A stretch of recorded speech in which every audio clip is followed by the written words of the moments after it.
E aí, beleza? Tudo bem? Esse vídeo a gente vai ver a resolução das 5 questões de Química de segunda fase da Unesp do ano de 2023. A prova de segunda fase da Unesp está sendo o formato de questões objetivas, né? Questões teste. Então são questões bem rápidas de serem feitas aí. No dia você teria 4 minutos para fazer. Então aqui eu vou demorar um pouquinho mais por questão, mas é porque eu vou explicando, trazendo conteúdo, explicando com calma para você. Mas você, se você estiver simulando aí na sua casa, é mais ou menos 4 minutos para resolver. Tudo bem? Ah, e se você não me conhece, é novo aí no canal, acabou de chegar, tá conhecendo agora, meu nome é Gabriel Chaves, sou professor de Química desde 2011 e sou formado em licenciatura pela Unicamp. Você tá a fim de aprender Química para valer, tá estudando aí para vestibulares, para alguma prova? Fica aí comigo que vai dar tudo certo. Vamos para a resolução? Beleza, então essa aqui é a cara, né, da prova de segunda fase da Unesp. Beleza. Então aqui, questão 45, 46. Então vamos lá. Questão 46, Unesp 2023, segunda fase. O metal tungstênio, né, então W, que é o símbolo do tungstênio, é produzido a partir do óxido de tungstênio 6, WO3, sólido. Pela reação em alta temperatura desse óxido com hidrogênio H2 gasoso, o outro produto dessa reação é a água no estado gasoso. Então tá aqui mineral fonte do tungstênio, né? Sabendo que o volume molar do gás nas condições ambiente de temperatura e pressão CATP é igual a 25 litros por mol. Então a gente está acostumado a ver a CNTP, né, que é condições normais de temperatura e pressão. Também tem a CATP, que é essa outra condição de temperatura e pressão que a gente tem o volume aqui fornecido. 1 mol de gás ocupa 25 litros. Então, sabendo que o volume molar nessas condições é esse, para cada mol de tungstênio que se forma nessa reação, então para cada mol que se forma, o volume de hidrogênio que reage medido na CATP é próximo de, então 50, 25, tudo em litros, né? Então o que a gente tem aqui?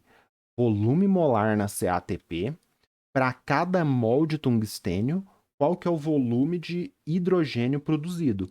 É uma questão muito tranquila. A gente tem aqui, né, e construir a equação química do óxido de tungstênio, produzindo tungstênio, né, o metal, construir isso, né, uma equação e um balanceamento, que é um conhecimento aí bem de fundamentos de reações, e aí a gente vai ter um cálculo estequiométrico aqui de mol, saindo de mol de tungstênio e chegando em volume de hidrogênio. Então é uma estequiometria mol-volume. Vamos lá? Então a primeira coisa, a reação, ele te falou, óxido de tungstênio reage com gás hidrogênio, formando tungstênio metálico, metal, e gás de água, né? Então tava aqui, água no estado gasoso. Óxido de tungstênio, WO3, gás hidrogênio, H2, metal tungstênio, W, água, H2O, nem forneceu isso que a gente tinha que saber. Então, ele deu as fórmulas, tudo muito tranquilo. A gente vai fazer a estequiometria, vai fazer a nossa conta, que eu resolvo por análise dimensional com a equação assim? Não, tem que fazer o balanceamento.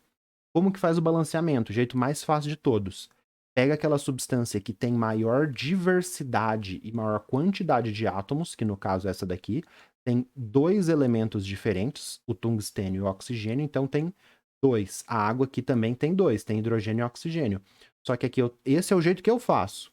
Aqui eu tenho 4 átomos e aqui eu tenho 3. Então eu pego essa substância com maior quantidade de átomos e com maior diversidade de átomos e coloco o número 1.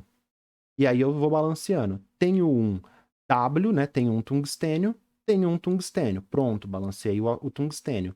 Tenho 3 oxigênios, coloco um 3 aqui para ter 3 oxigênios. Se eu coloquei esses números em azul, só falta o hidrogênio. Como eu já balanceei a água falando que tem 3H2, eu vou ter que ter 3H2 para ter 6 hidrogênios nos produtos, 6 hidrogênios nos reagentes. Beleza. Fiz a primeira parte da questão, que é escrever a equação química balanceada. Agora, a segunda parte é fazer a continha. Então, eu vou partir do tungstênio que é produzido, chegar no gás hidrogênio em mol que é consumido e depois usar o volume da CATP para converter isso para litros. Como que fica por análise dimensional? Eu parti de um mol de tungstênio, não quero um mol de tungstênio. Que relação eu tenho de tungstênio com hidrogênio? A proporção estequiométrica. 1 mol para 3 mol. Cortou essa unidade, então eu sei que para cada 1 mol de tungstênio produzido, eu tenho 3 mols de hidrogênio consumido. Quero mol de hidrogênio? Não. Quero litro de hidrogênio. Então eu vou usar mol de hidrogênio embaixo para cortar, e eu sei que 1 mol de hidrogênio tem 25 litros. 1 vezes 3 vezes 25, 75 litros de H2, alternativa E. A prova é teste, não precisava fazer isso, mas para você ir na sua casa ver com clareza o que eu fiz, eu parti da quantidade aqui de metal, desculpa, não é óxido, tá? Parti da quantidade de metal, esquece essa palavrinha. Usei a proporção estequiométrica, usei o volume na CATP, tem um início, tem continhas aqui com fatores de conversão, tem um fim.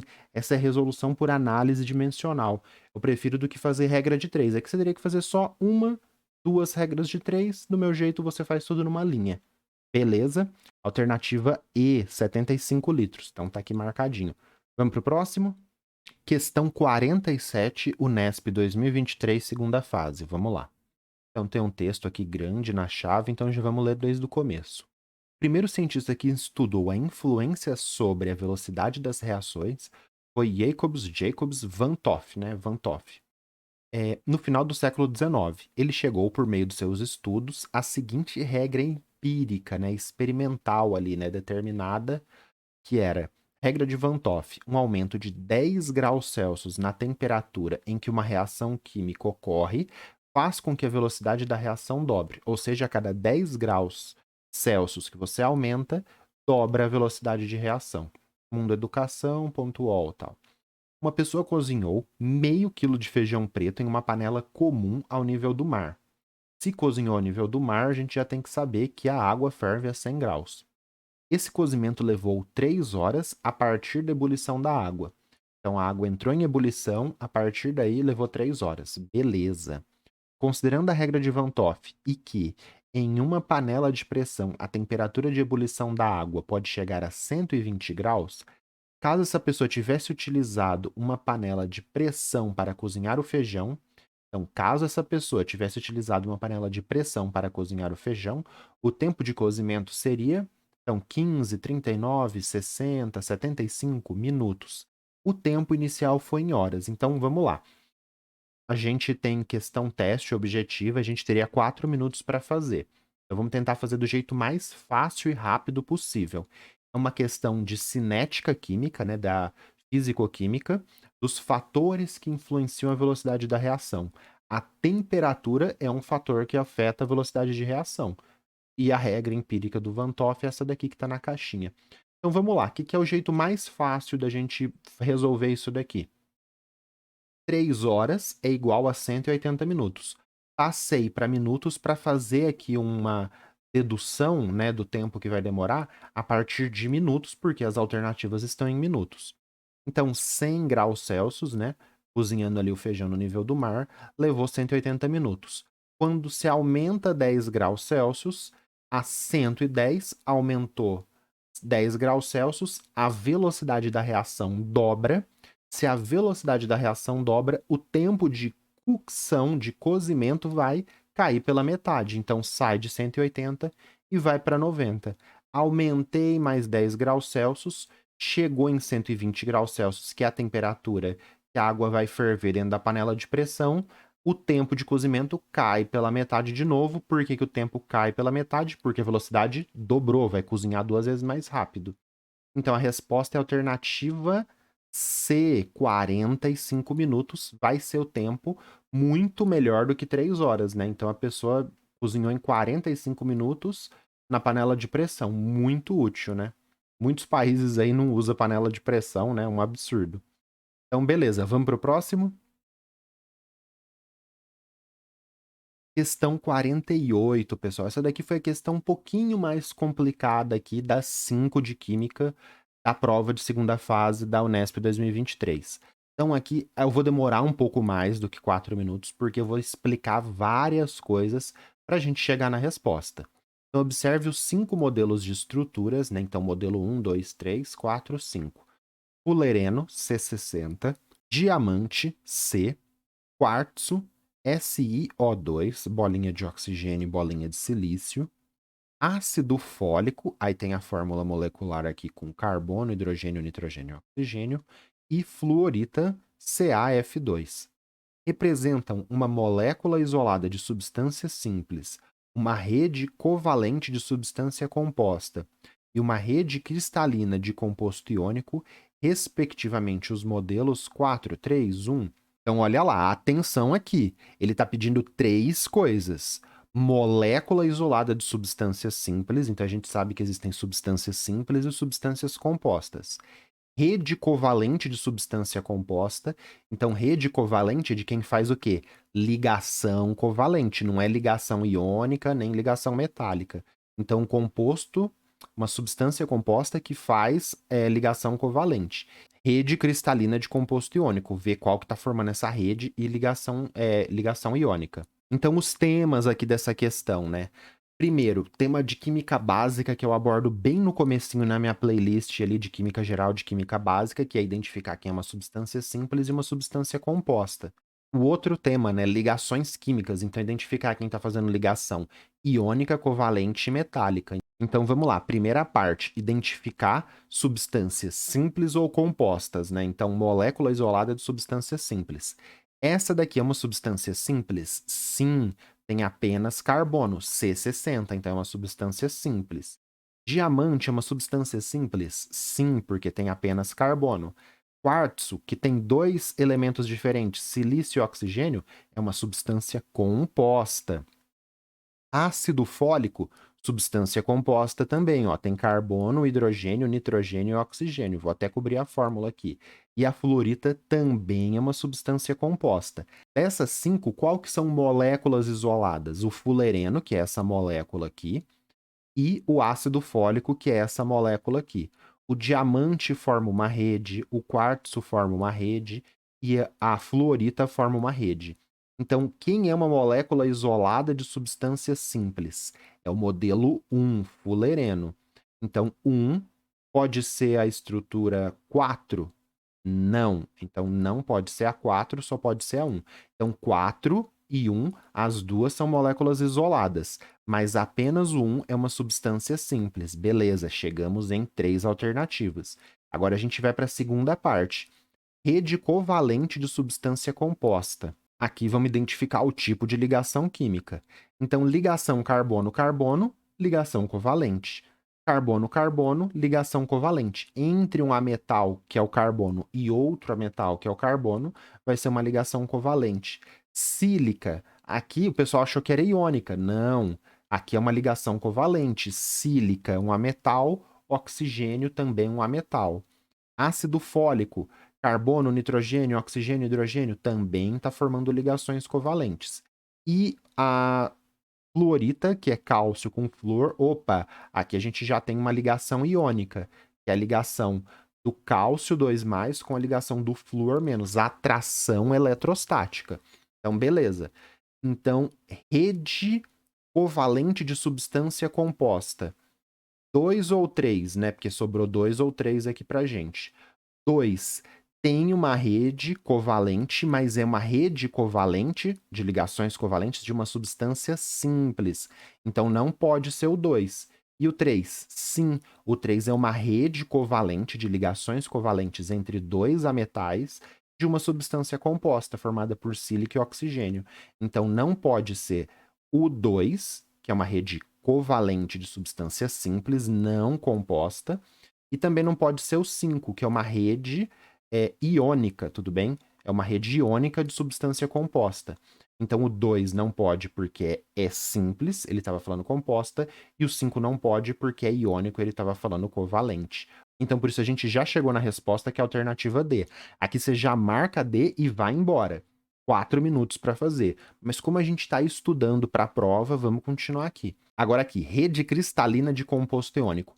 Aonde a gente tem redes? Aqui no diamante, no quartzo e na fluorita.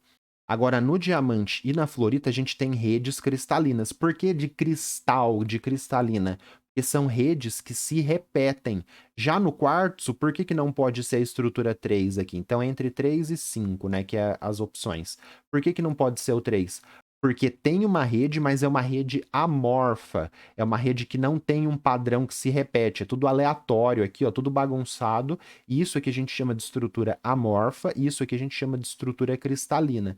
Então é diferente. E ele ainda estava falando, né, composto iônico. O único composto iônico é o 5. A gente elimina aqui o 3. Alternativa D. Vai para a próxima. Vou trazer aqui, pessoal, só uma complementação disso de cristalino e amorfo, só para ficar bonitinho. Então, o diamante e a fluorita aqui nessas estruturas estão cristalinas e o quartzo está amorfo. Ah, professor, então o quartzo é sempre amorfo? Não. Olha só, o vidro aqui, que é exatamente a mesma figura que eles pegaram para fazer a prova, aqui o vidro é a sílica amorfa. Olha só, não tem essa estrutura que se repete. Mas todo quartzo é amorfo? Não. Eu tenho aqui o quartzo formando a sílica cristalina, ó, o cristal bonitinho. E olha aqui, são os mesmos elementos se ligando, né? Silício e oxigênio, só que agora formando o quê? Uma estrutura que se repete bonitinha. Então, isso daqui é rede cristalina e isso aqui é composto amorfo. Vidro é amorfo, quartzo, mineral bonitinho que as pessoas colecionam aí, né? E guarda para decoração, cristalino. Beleza? Legal, né? Beleza, vamos pro próximo aí. Recadinho importante para você. Se você está assistindo esse vídeo e você não é inscrito no canal, se inscreve, faz favor aí, que me ajuda bastante. Se você tiver com alguma dúvida, tiver com alguma ideia, alguma solicitação, pode deixar um comentário que eu respondo e não esquece de curtir o vídeo. Vamos continuar aí. Questão 49 agora. Chave.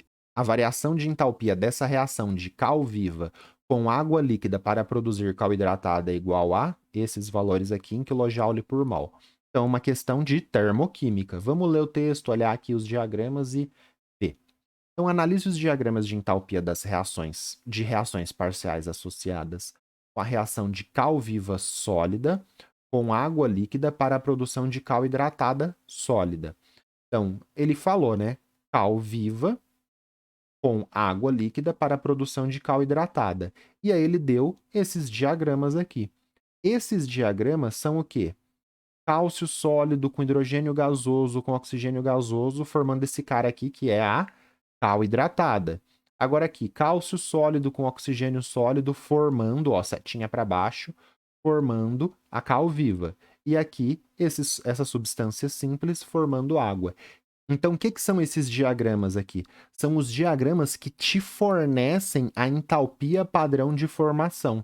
Eu posso dar a entalpia padrão de formação em valor tabelado, ou eu posso mostrar os diagramas de energia. Isso daqui é uma outra forma de mostrar os valores. Então, qual entalpia padrão de formação da cal hidratada? Menos 985.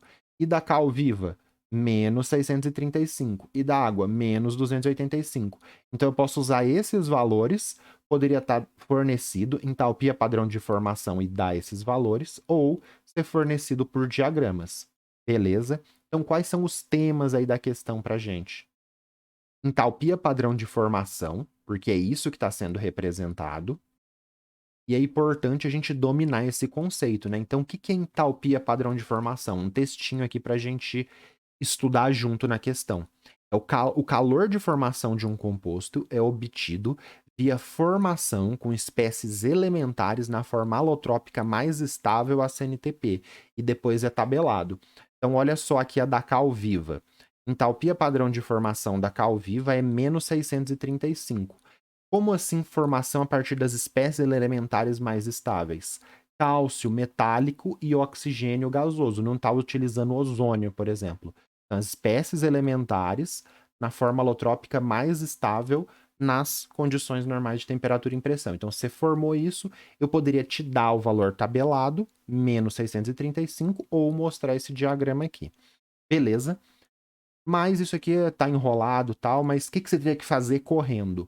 Montar a reação e fazer o cálculo do ΔH de reação. Vamos fazer isso? Como se fosse só 4 minutos.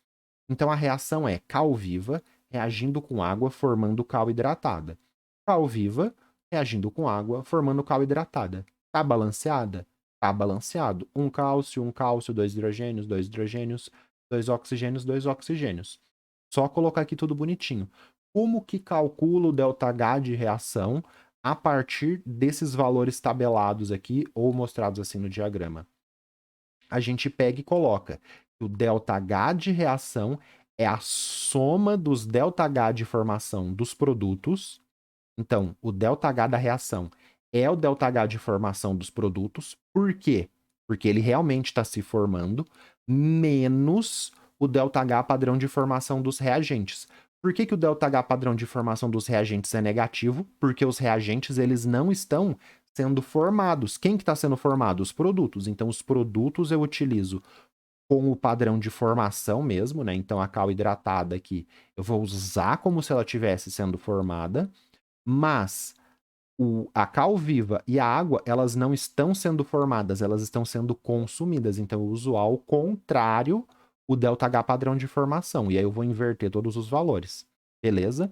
Então, ΔH padrão de formação dos produtos menos a somatória do ΔH padrão de formação dos reagentes. Beleza, faz todo sentido inverter porque eles não são formados. Então, o ΔH de reação vai ser a entalpia padrão de formação da cal hidratada, porque ela está sendo formada, menos a entalpia padrão de formação da cal viva, porque ela é um reagente, menos a entalpia padrão de formação da água, porque ela é um reagente. Como os coeficientes estequiométricos é 1, 1 e 1, aqui eu não vou precisar multiplicar, nem aqui, nem aqui. Agora, se algum deles fosse 2, 3, 4, eu teria que multiplicar aqui nessas entalpias padrão, tudo bem? Só colocar os valores. Então, o da cal hidratada, menos 985. O da cal virgem, menos 635, só que eu vou ter que inverter, então é menos 635. E o da água, olha lá, ó, menos 285, que é a formação da água, só que eu vou inverter, então não estou formando água, eu estou consumindo água, então é menos o valor de formação, menos 285. Então fica menos 985. Isso daqui vai ficar mais 635 mais 285.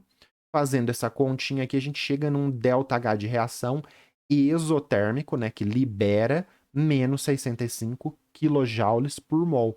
Alternativa B. Então, você olha para isso aqui, escreve a reação, faz ela balanceada bonitinho, substitui os valores entendendo que quem se forma, você usa mesmo o valor tabelado de formação, quem é reagente, você usa com um sinal trocado. Chegou nisso aqui, alternativa B, corre para o abraço. De novo, vamos estudar aqui um pouquinho para a gente entender o que está acontecendo. A gente está partindo de cal viva e água. A gente está partindo de cal viva e de água. O que são esses valores aqui? É você sair da cal virgem e da água e ir para cálcio metálico, oxigênio gasoso e hidrogênio gasoso.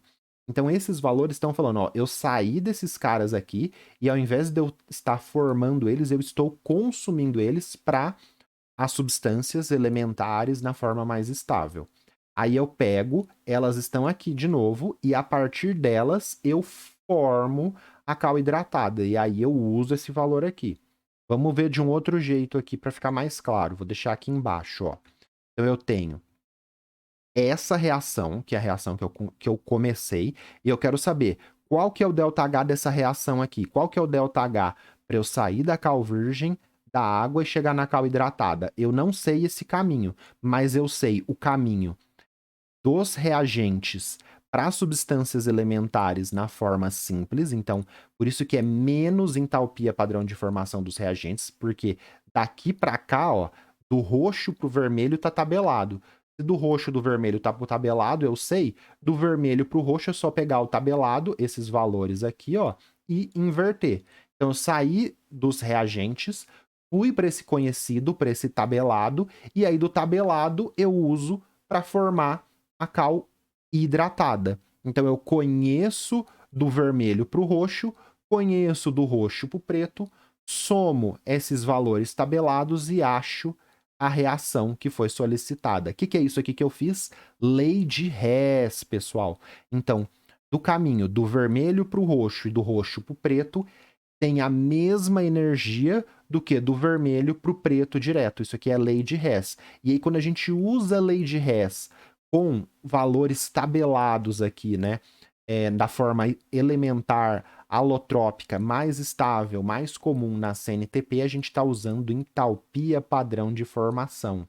E aí, usa essa formulinha aqui, né, e você tem que entender o que você está fazendo, faz a conta e chega na alternativa. Beleza? Qualquer dúvida, pessoal, disso daqui que eu fiz, do que está acontecendo, só você comentar que assim que possível eu respondo e as pessoas se ajudam nos comentários também. Vamos para o próximo? Questão 50, a última aí da nossa prova de segunda fase da Unesp 2023. Para se obter o salicilato de metila por meio dessa reação, o ácido salicílico deve reagir com tal, tal, tal, tal, tal. Então, eu quero obter o salicilato de metila por essa reação que deve estar falando no texto. O ácido salicílico deve reagir com. Então, esse reage com alguma das alternativas e forma o salicilato de metila. Vamos ler o texto. O salicilato de metila é um dos princípios ativos de spray utilizados topicamente, né, sobre a pele ali, para alívio de dores musculares e articulares, como causadas por contussões e torcicolos. Essa substância, né, o salicilato de metila, que está aqui, é um produto natural presente em várias espécies de plantas, mas pode ser obtido sinteticamente a partir do ácido salicílico. Então, a gente pega o ácido salicílico e produz o salicilato de metila, uma reação aí bem conhecida. Então, essa molécula, o que mudou daqui para cá? Então, aqui a gente tinha um anel com OH, um anel com OH. O anel vem C dupla O, OH, o anel vem C dupla O, O. O que é essa pontinha aqui? CH3. Então, mudou de C dupla O, OH para C dupla O, O, CH3. Saiu de um ácido carboxílico e virou um éster. Qual reação que é a que você sai de um ácido carboxílico, que é isso daqui, e você chega num éster? Essa é a reação de esterificação. Aqui no caso, como eu adicionei um CH3, o meu reagente tem que ser o quê? Um CH3OH, é a alternativa E. Porque esse álcool vai reagir com o ácido carboxílico formando éster e água. Então, esse ácido carboxílico reage com o álcool formando éster e água. Vou pegar essa molécula e girar, eu vou deitar ela para ficar parecida com essa e mostrar a reação do ácido carboxílico com o álcool formando éster. Vamos lá, ó. Ácido carboxílico com o álcool vai formar o éster e água. Então, ácido carboxílico com álcool é um equilíbrio químico aqui. Eu geralmente faço isso em meio ácido. Para quê? Porque tem um mecanismo por trás que explica como que a reação ocorre e com aquecimento. Para quê? Para deslocar o equilíbrio para a direita e formar o meu éster e a água, que é um subproduto. O ácido carboxílico aqui, o grupo OH, o jeito simples, né, simplificado da gente visualizar o que acontece aqui. O grupo OH do ácido carboxílico e o H do álcool vão se unir e formar a água. E essa parte aqui do álcool que sobra, né, que seria o O e o grupo, a cadeia carbônica do álcool, vai entrar aqui na carbonila e formar o éster. Então, sai esse OH e esse H como água e forma o éster. Esse é o jeito mais simplificado, mas tem todo o mecanismo de como que isso ocorre. Esse par de elétrons ataca a carbonila aqui por baixo, aí o par de elétrons da dupla sobe, aí quando ele volta, esse OH sai porque ele vai estar protonado e vai sair como água. Então, na verdade, nem é esse hidrogênio que já gruda aqui. Então, tem todo o mecanismo, mas o jeito simplificado aí pra gente é esse mesmo, só circular, formar água e o éster. Por isso que é a alternativa E, esse álcoolzinho aqui que foi o reagente utilizado. Beleza? Isso daqui você ia bater o olho e fazer em 2 minutos, tudo bem? Se você conhecesse as reações de esterificação. Lembrando, ácido carboxílico com álcool forma éster e água.